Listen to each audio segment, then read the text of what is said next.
अब जाति तो देखो संतों की कोई जाति होती नहीं है, और वैसे जो भी संत हमारे बनते हैं रामसनेही संप्रदाय के, जितने भी जो भी संत दीक्षा दी जाती है, जिसके हाथ का पानी पी सकते उसी की दीक्षा होती है। हाँ, निम्न स्तर वाले लोगों को हमारे यहाँ दीक्षा की एंट्री नहीं होती है, बोलो राम। क्योंकि ये संप्रदाय जो है ये वणिक संप्रदाय, वैश्य संप्रदाय, वाणिया वाचन की संप्रदाय है। जैन धर्म जैसे तर ऐसे हर किसी की दीक्षा नहीं होती है कि मर दिया जो जाति को दे दिया साधु बना दिया, नहीं, पहले बार सब पूरा पता लगाते हैं, फिर बाद में दीक्षा दी जाती है। तो बोलो राम। ब्राह्मण, क्षत्रिय, वैश्य, शूद्र, जो ये हमारा वर्ण बताया है ना, जो जो ब्राह्मण समाज है, सोनी समाज है, राजपूत समाज है ना, किसान वर्ग के लोग हैं, खेती करने वाले होते हैं, है ना, जाट है, राजपूत है, माली है, गुजर है ना, ये लोग होते हैं ना, उनको ही दीक्षा दी जाती है।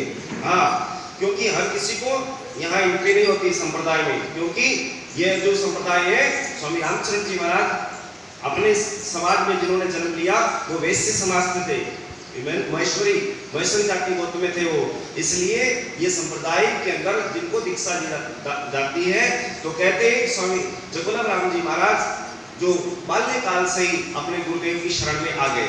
स्वामी श्री जगदीश राम जी महाराज जिनके गुरुदेव का नाम है, और काफी समय तक आप मेड़ता में विराजे, मेड़ता के पास एक गांव और बलूना वहां विराजे, और मस्तराम जी महाराज उनके काका गुरुजी थे। हाँ, मस्तराम जी महाराज को वो काका गुरुजी कहते थे। तो मस्तराम जी महाराज और मेरे गुरु महाराज हरसुख राम जी महाराज और ये सभी संत ब्यावर में विराजते थे। हरसुख राम जी महाराज है ना, आप लोगों ने देखा है, आप पुराने लोग बैठे हो ना, सब जानते हो। हरसुख राम जी महाराज को भी देखा, मस्तराम जी महाराज को देखा, सुगन राम जी को देखा, जगुलाब राम जी महाराज को देखा। जिन जिन संतों को आपने अपने दृष्टिगोचर किया है, जिनको देखा है, जिनका सानिध्य मिला है, उन संतों का नाम लेते ही आपको पता चल जाता है, बोलो राम, है ना। क्योंकि तो ये वर्षी स्वामी जगुलाब राम जी महाराज हमारे संप्रदाय के विषम पितामह थे, रामसनेही संप्रदाय के विषम पितामह थे। मतलब जो बात कह दी वो करनी। इन्होंने स्वामी श्री दर्शन राम जी महाराज, निर्भय राम जी महाराज, रामकिशोर जी महाराज और स्वामी रामदयाल जी महाराज, ये चार गादी उन्होंने हमारे जगुलाब राम जी महाराज ने देखी। मैं तो ये दो ही देखी है, रामकिशोर जी महाराज और स्वामी रामदयाल जी महाराज। मैं तो भी 40 साल ही हूँ मेरे को दीक्षा ली हुए, लेकिन कहता हूँ कि स्वामी जगुलाब राम जी महाराज ने 4 आचार्यों को देखा। उस समय पैदल चलते थे, हाँ, गाड़ी घोड़े कुछ नहीं, पैदल चलाते थे। साधु संत पैदल चलते थे, जंग इस गांव से उस गांव, उस गांव से उस गांव, पैदल। हमारा रामसनेही संप्रदाय में पैदल चलने का नियम था। और महाराज गुरु की शरणागति प्राप्त हो गई। बाल्य अवस्था, ये देखो 3 अवस्था, एक ऐसी अवस्था है बचपन और जवानी और बुढ़ापा। हाँ, पूरा बचपन भक्ति में, जवानी भक्ति में और बुढ़ापा में परमात्मा की भक्ति में लगाया जिन्होंने।